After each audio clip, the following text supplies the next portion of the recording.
사라, 버스를 타다.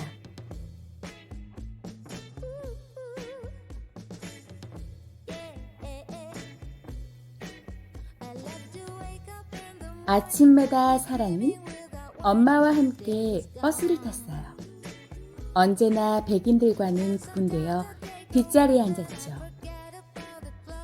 고개를 돌려 자기를 쳐다보는 백인 아이들에게 사라는 얼굴을 찡그려 보였어요.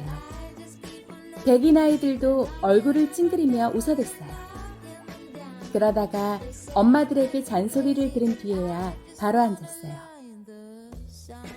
언제나 이래왔단다.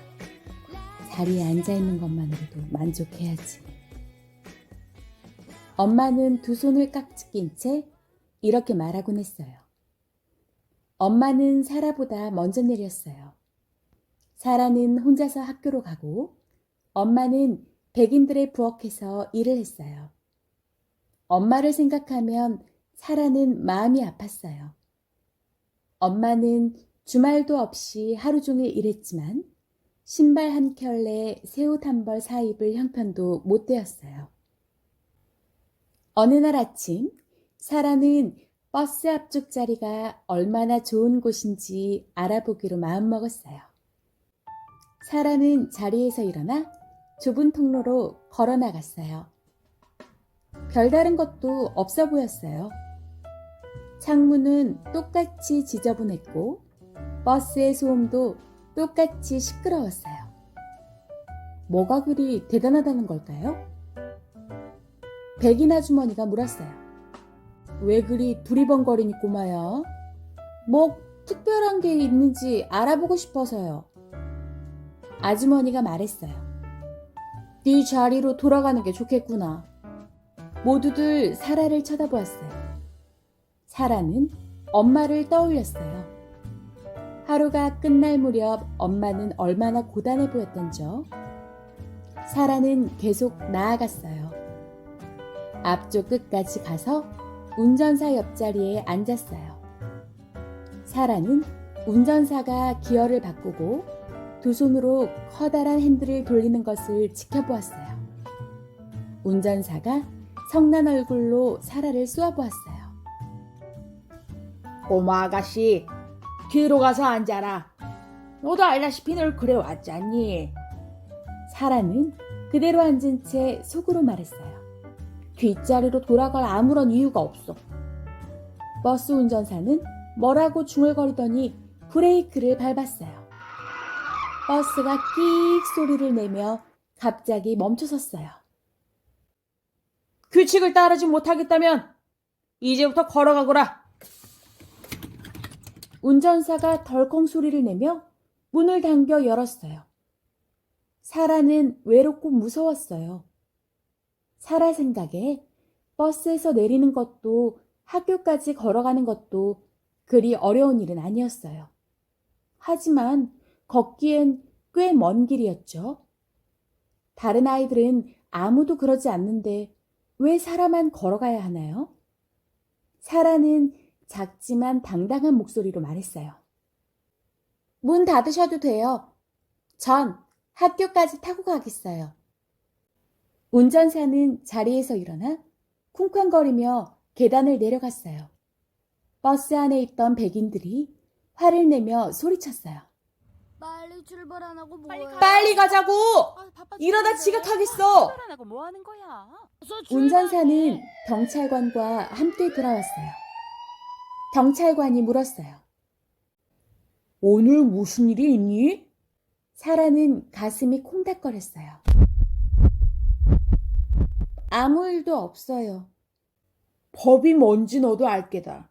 그렇지? 그럼요. 학교에서 배웠어요. 경찰관이 살짝 웃으며 말했어요. 아무렴 법에는 말이다. 너희 같은 사람들은 버스 뒷자리에 앉아야 한다고 나와 있단다. 그래서 말인데 법을 어기고 싶지 않다면 네 자리로 돌아가거라. 밖에 사람들이 모여들기 시작했어요. 사람들은 흥분하여 큰 소리로 외쳤어요. 몇몇은 사라에게 욕을 했지만 몇몇은 사라를 응원했어요. 한 남자가 소리쳤어요. 일어나지 마라. 그 자리는 네 피부색과는 아무 상관이 없어. 경찰관이 안타깝다는 듯 고개를 절레절레 흔들더니 사라를 번쩍 안아 올렸어요. 그러고는 사람들 사이를 지나 경찰서로 향했어요. 사라는 울기 시작했어요. 날 감옥으로 보낼 건가요? 경찰관은 아무 말도 하지 않았어요. 하지만 사람들은 더 크게 소리를 질러댔어요. 한 부인이 소리쳤어요. 용기를 내! 그러자 다른 사람이 되받아쳤어요. 콩밥을 먹어봐야 정신을 차리지. 안 그래요? 그러긴 맞아. 백인도 아니면서 왜 저러는 거야? 경찰관이 엄마에게 전화를 하는 동안 사라는 커다란 책상 앞에 앉아 있었어요. 키가 큰 남자가 사진기를 들고 와 사라의 사진을 찍었어요. 신문사에서 왔단다. 용기 있는 행동을 한 사람에 대한 기사를 쓰고 있어. 남자의 말에 경찰관이 크고 거친 손으로 사라의 등을 토닥이며 대꾸했어요. 꼬맹이가 잠시 헷갈렸을 뿐이요. 사라에 대한 이야기는 빠르게 퍼져나갔어요. 많은 사람들이 사라를 보러 왔어요. 누군가 사라에게 초콜릿 과자를 갖다 주었어요.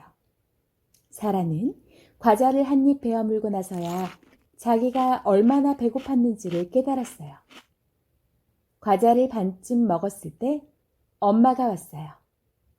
엄마가 손을 내밀며 말했어요. 가자. 경찰들이 진짜 범죄자들을 잡으러 가야 할 때인 것 같구나. 경찰관이 사라와 엄마의 뒤통수에 대고 소리쳤어요. 그 앞으로 당신 딸이 어디에 앉아야 하는지 단단히 일러주시오.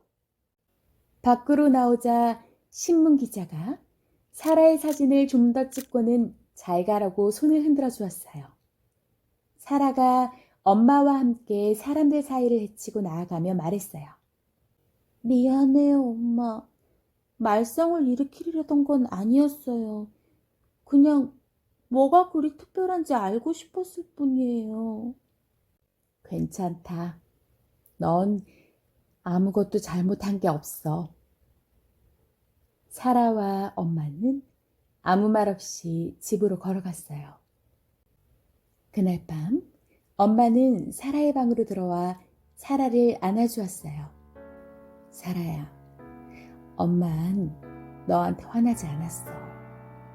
넌 세상에 어떤 백인 아이 못지않게 착한 아이란다. 넌 특별한 아이야. 사라는 몹시 혼란스러웠어요. 그런데 왜 난 버스 앞자리 타면 안 되나요? 법이 그렇기 때문이야. 법이라고 다 좋은 건 아니지만 말이다. 사라가 엄마의 피곤한 눈을 올려다보며 물었어요. 법은 절대 바뀌지 않아요? 엄마는 부드럽게 대답했어요. 언젠가는 바뀌겠지? 이튿날 아침 엄마는 사라에게 버스를 타는 대신 걸어가는 게 어떻겠냐고 물었어요. 엄마는 웃으려 애를 썼지만 사라는 엄마의 눈에 고인 눈물을 보았어요. 어쨌든 날씨가 그리 춥지는 않구나. 하나님은 우리에게 낡은 버스가 아니라 두 다리를 주셨어. 그렇지? 맞아요, 엄마. 난 걷는 게 좋아요. 얼마든지요. 둘은 버스 정류장을 천천히 지나갔어요. 사람들이 고개를 돌려 수군댔어요. 사라 또래의 사내아이 하나가 신문과 연필을 가지고 뛰어왔어요. 사인 좀 해줄래? 엄마가 소년한테서 신문을 받아들고는 싱긋 웃었어요. 우리 딸이 영웅이라도 된 것 같구나. 사라는 신문 첫 장에 난 자신의 사진을 보고 몹시 쑥스러웠어요. 엄마, 얼른 가요. 사라가 엄마를 재촉했지만 이미 늦은 뒤였어요. 흑인이고 백인이고 할 것 없이 많은 사람들이 몰려와 사라에게 악수를 청했어요. 신문 기자가 또다시 사진을 찍으러 왔어요. 사람들은 사라를 뒤따라 걸었어요. 사라는 마음이 뿌듯해졌어요. 엄마가 말했어요. 웃어도 괜찮아. 넌 특별한 아이잖니. 그날은 어떤 흑인도 버스를 타지 않았어요. 그 다음 날도 마찬가지였어요. 버스 회사는 당황했어요. 시장도 어쩔 줄 몰라 했어요. 그리하여 사람들은 끝내 법을 바꾸었어요. 버스 운전사가 문을 열어주며 말했어요. 올라타시죠, 꼬마 아가씨.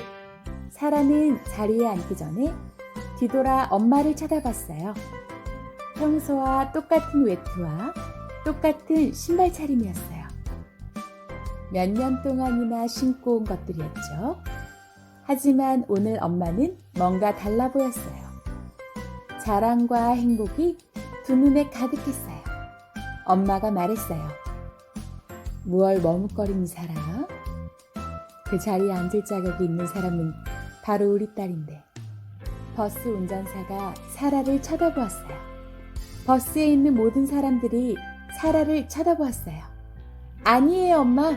이 자리는 바로 엄마의 자리예요. 엄마가 활짝 웃었어요.